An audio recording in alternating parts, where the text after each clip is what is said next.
Assalamualaikum warahmatullahi wabarakatuh. Selamat pagi, siang, sore, dan malam. Salam sejahtera untuk kita semua. Oke, kembali lagi di acara Baksos Bahasa Asik Sosiologi. Ini video kedua.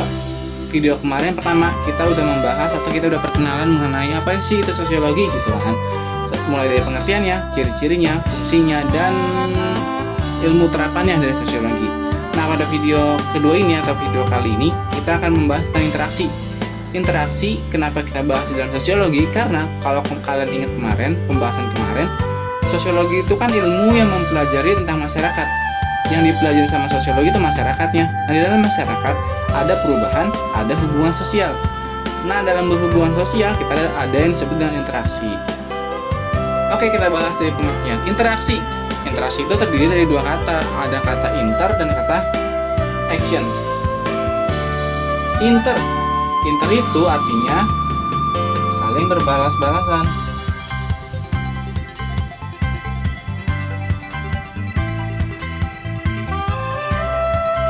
Saling berbahasan. Sedangkan action itu artinya tindakan.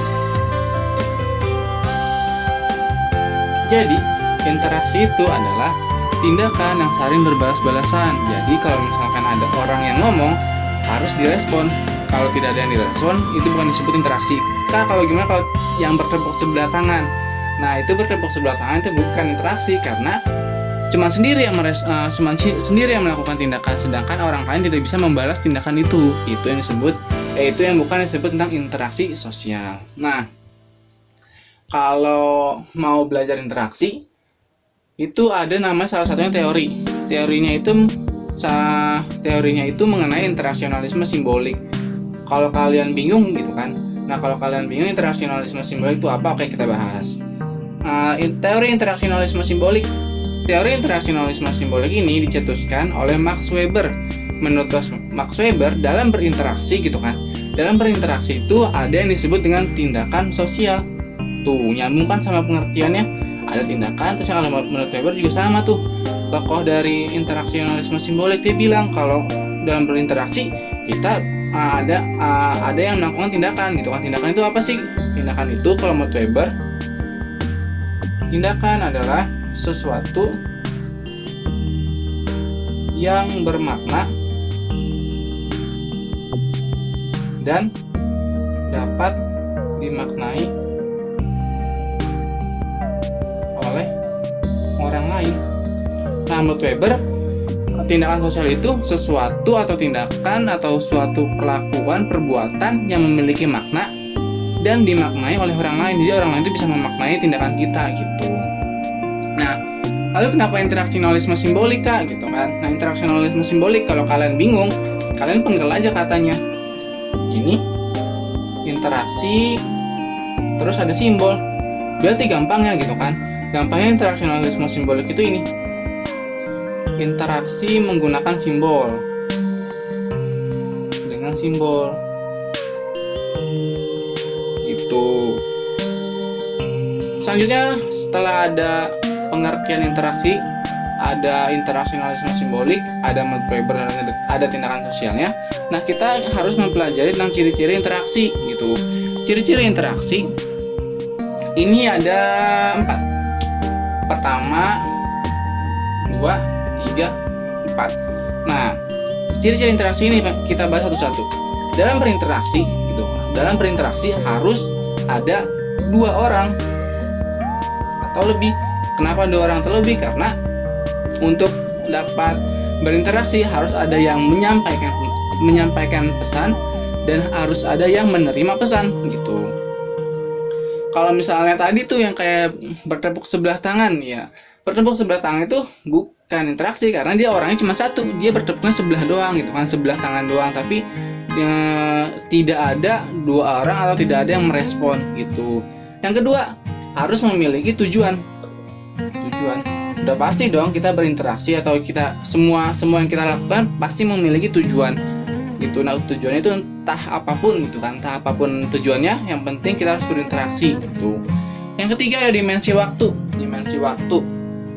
Nah, dimensi waktu ini kalau zaman sekarang gampangnya itu gini. Kalian pada punya WA kan? Nah, di dalam WA pasti ada tulisan, ada jamnya. Misalnya jam 8:30 sama ada tanggalnya tuh.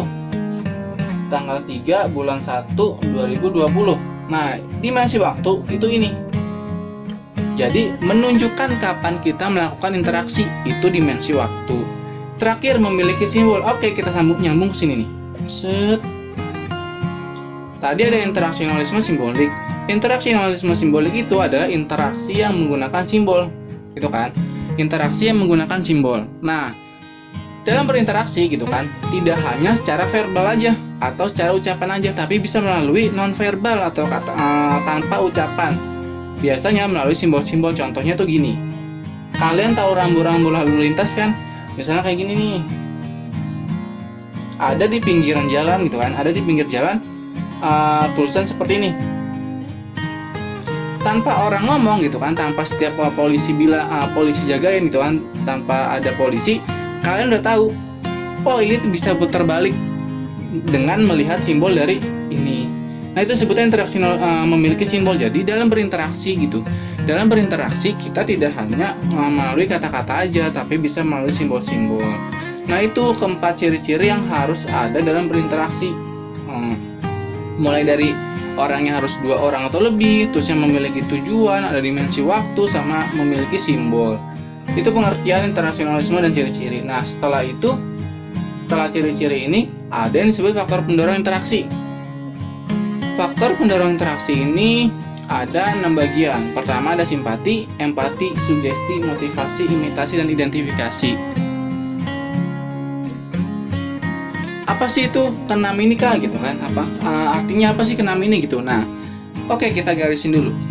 Kita buat, kalau saya gitu kan, kalau saya itu ngajar sukanya yang gampang-gampang.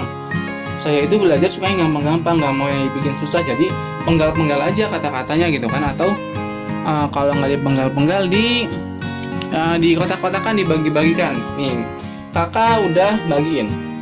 Ini 1, ini 2, ini 3.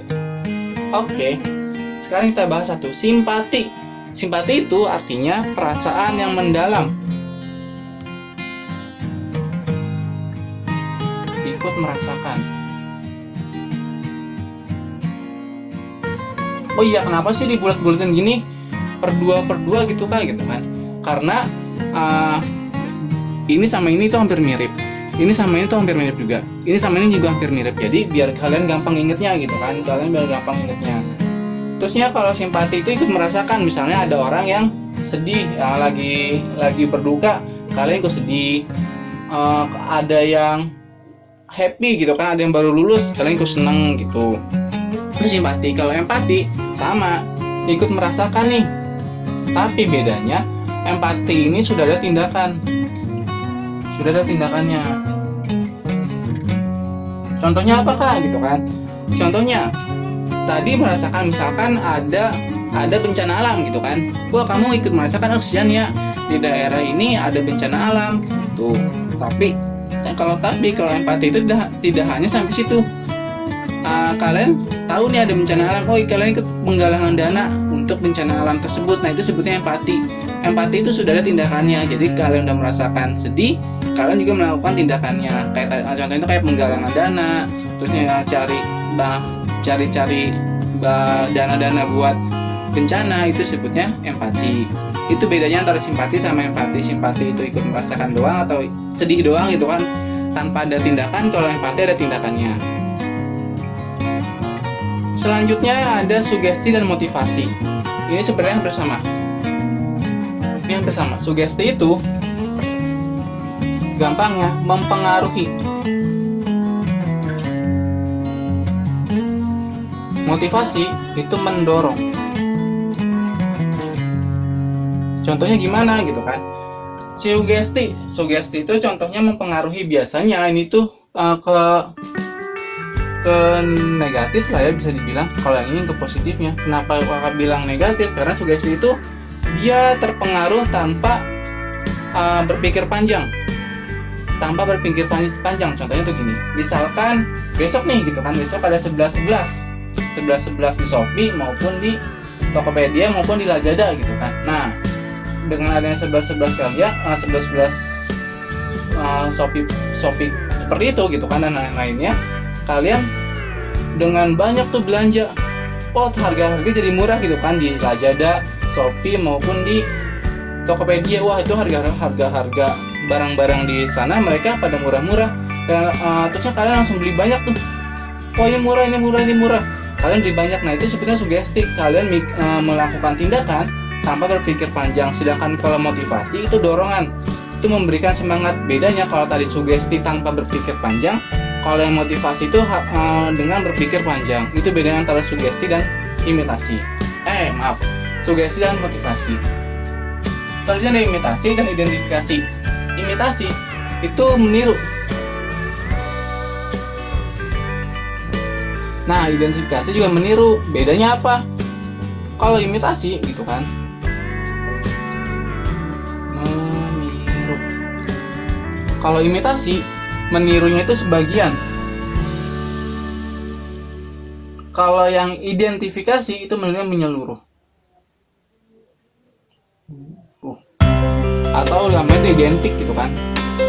Identik. Contohnya, imitasi misalnya kalian suka sama klub bola MU gitu kan. Kalian suka klub bola sama MU. Kalian beli posternya, terusnya kalian beli foto-foto pemain MU, itu sebutnya imitasi. Terusnya kalian pajang tuh di kamar kalian, itu sebutnya imitasi. Meniru sebagian, hanya mengoleksi benda-bendanya aja gitu. Nah, bedanya sama identifikasi. Identifikasi itu ingat aja sama identik. Ada kata-kata kembar identik gitu ya. Kembar identik artinya kembar yang mirip banget gitu kan. Nah, itu sama nih, identifikasi juga sama meniru secara menyeluruhan. Contohnya kalian suka sama Cristiano Ronaldo. Kalian pengen sama tuh mukanya, bentuk pokoknya dari atas sampai dari ujung rambut sampai ujung kaki kalian pengen sama. Terusnya kalian melakukan operasi plastik. Nah, itu sebetulnya identifikasi, udah meniru atau ingin sama secara menyeluruh. Itu bedanya imitasi, dan identifikasi. Nah, sampai sini gampangnya seperti itu. Kalau antara dari simpati sampai identifikasi itu gampangnya seperti itu. Nah, setelah itu tadi udah ada faktor-faktor pendorong interaksi. Yang ketiga itu ada syarat terjadinya interaksi. Syarat terjadinya interaksi ini dipengaruhi oleh dua. Ada kontak sama ada komunikasi. Kontak itu artinya hubungan atau saling bersentuhan.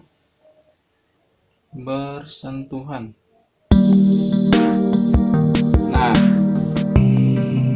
ini dalam kontak gitu kan. Dalam kontak itu ada dua bagian. Ada yang kontak primer dan ada juga yang kontak sekunder. Bedanya apa? Kontak primer itu adalah kontak yang secara langsung. Contohnya apa? Tatap muka. Kalian bosan nih, yuk kita ketemuan, kita main. Nah, itu sebutnya primer. Kalian ngobrolnya secara langsung, bisa bertatap muka. Nah, kalau yang sekunder itu yang tidak langsung.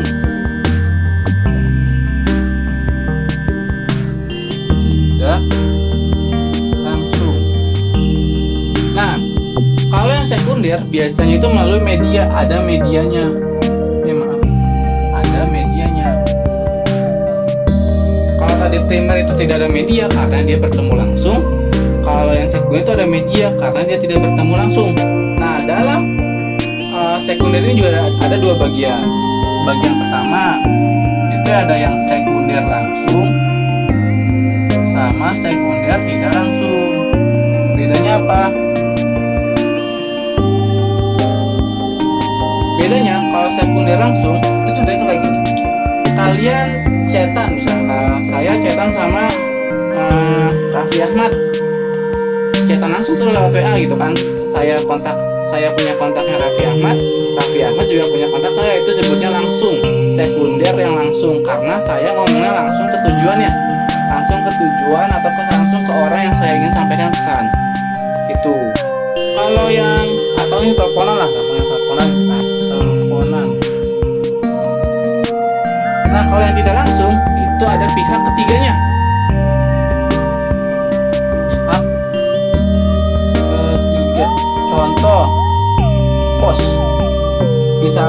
dulu gitu kan, zaman dahulu gitu. Zaman dahulu kita kalau mau ngirim pesan harus menggunakan surat gitu kan, karena belum ada media sosial. Tapi sekarang juga masih bisa menggunakan pos gitu kan. Nah, kalau kalian ngirim pos gitu kan, kalian datang dulu ke tempat pos, nanti kantor pos ngirim baru ngirim ke tujuan atau ke tempat kalian tuju gitu kan. Nah, dalam hal ini pos itu disebutnya sekunder tidak langsung. Kenapa? Karena ada pihak ketiganya tuh, kalian ngirim terusnya diantar dulu sama orang, setelah diantar baru nyampe ke orang yang kalian tuju, itu sebetulnya tidak langsung karena ada pihak ketiganya. Oke, kontak udah. Sekarang komunikasi itu ada yang disebut komunikator, komunikan, pesan, feedback, dan media. Komunikator itu artinya orang yang menyampaikan pesan. Selanjutnya ada komunikan itu orang yang menerima pesan. Ada pesannya, ada tujuannya, terus ada feedback. Jadi setelah komunikator ngirim pesan nih, kan orang komunikator ngirim pesan, sampai nih pesannya ke komunikan, maka harus di feedback. Feedback itu dibalas lah, gampangnya gitu kan. Feedback itu artinya dibalas. Nah, setelah itu dalam berkomunikasi ada medianya juga, melalui media baik itu media yang secara online maupun secara offline. Oke, sampai sini materi interaksi sosialnya. Minggu depan atau di video selanjutnya kita akan bahas lanjutan dari interaksi sosial. Itu dalam interaksi sosial itu ada dua bentuk, ada yang disebut asosiatif dan ada yang disebut disosiatif. Oke, sampai bertemu di video selanjutnya. Salam sosiologi, bahas asik sosiologi bakso.